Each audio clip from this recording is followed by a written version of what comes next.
Good morning, everyone. It's a beautiful Monday morning, and the sun is out, and it's a great morning.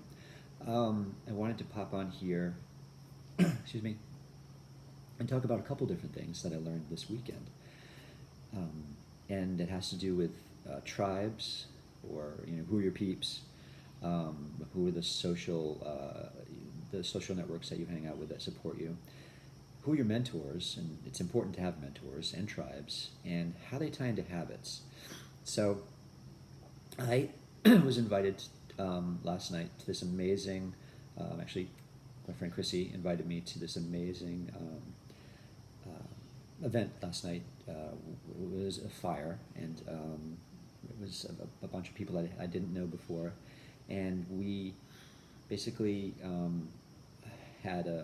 we did a meditation to kind of ground us to where we were and what we were doing, and then we wrote down an intention that we had of what we wanted to bring to the world. First, something that we wanted to release from ourselves, and then also, since we were releasing something, Chrissy kind of coached us through this, and she said, you're releasing something, and so you need to bring something in to kind of take the place. So we released something that we didn't want, and we set an intention of something we did want. We wrote this down, we burned it, and it was very powerful. And then we sat there for a while, and just the fire, the aspect of the social thing, this tribe, very this stuff's been done for thousands of years, and and we don't do this stuff anymore as often, and it really connects us as a group, as a people. We're very social animals, so we did that, and then we had afterward we basically talked about what our intention was and what we released, and everybody shared. It was amazing. It was really amazing, and it made me. It was very powerful, and it made me think about other peeps or tribes I have in my life, which made me think about habits. Now, I read a good book. I shared it before, and I'll share it again on the bottom because it's so good. I don't know, it looks upside down to me, but I don't think it is in the video. But Charles Duhigg, Power of Habits.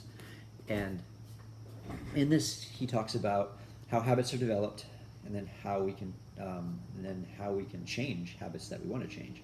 So the three components of a habit are basically you have a cue, something that starts you into the habit, and then also a behavior that you do based on that cue, and then finally a reward, and the reward supports that you continue this habit loop.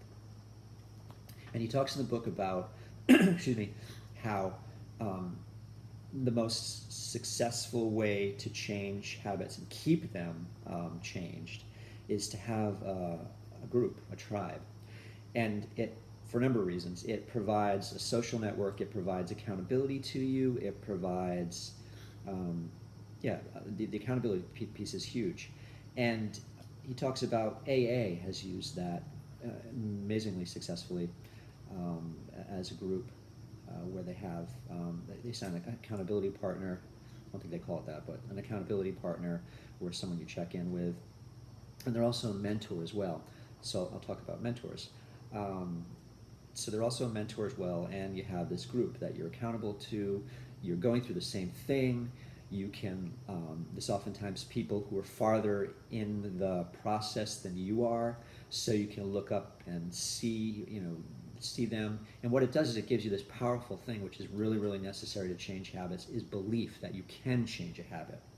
If you believe that you can change a habit, you can. And these groups are very, very powerful to do that. So that's huge to have that belief and have that support network. So for anything you're doing, you want to change in your life, any activity, you want good support network, a tribe that's going to support you in what you're doing and learning, and also mentors either within the tribe or externally.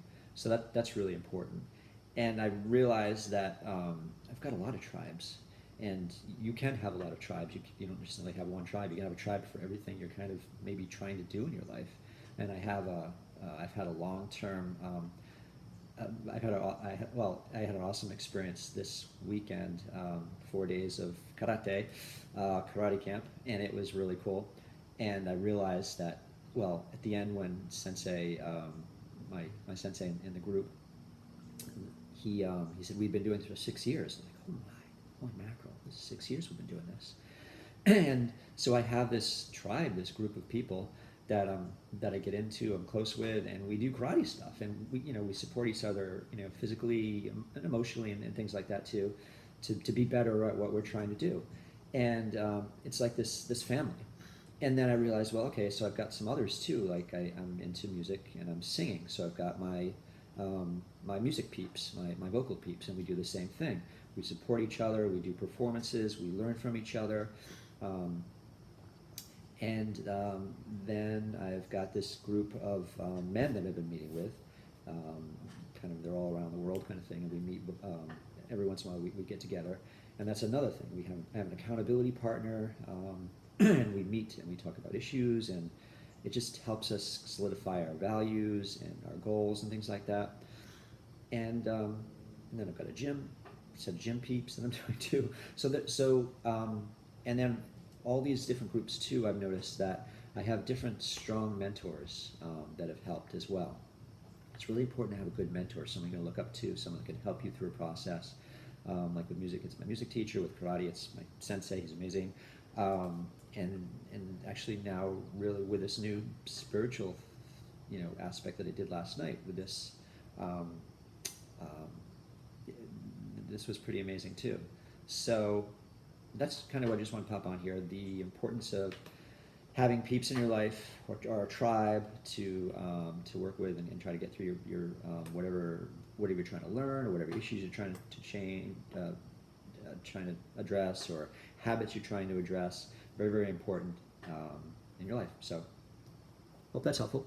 And please leave comments, and appreciate all the comments you guys have left in the past, especially for the last video that's come down.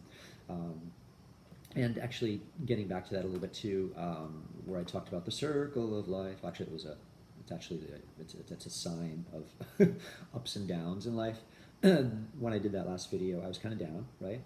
And now I'm kind of back up, and I'm going to be down again. Everybody goes through it.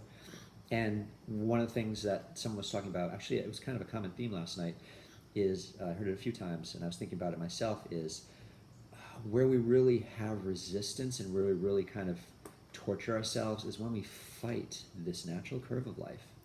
It's easy for us to be up here and think, this is how it's going to be all the time. And then we set our mind to think, oh my God, this is how it's supposed to be. Life is supposed to be like this. And then when we go back down, it's torture because we don't want to go down, but we're just going to. And then when we're down at the bottom, we do the same kind of thing. So we resist being in this low, and by resisting being in this low, then we kind of fight and torture ourselves. So again, life is a sine wave, and of ups and lows, and it's also cyclical. So I just wanted to bring that up as well too. I just kind of thought about that. All right, so you guys have a great Monday, and again, leave comments. I'm going to post this book again. I posted it before. It's a really good book if you can check it out. There's a lot of good stuff in there, and have a wonderful day. Bye-bye.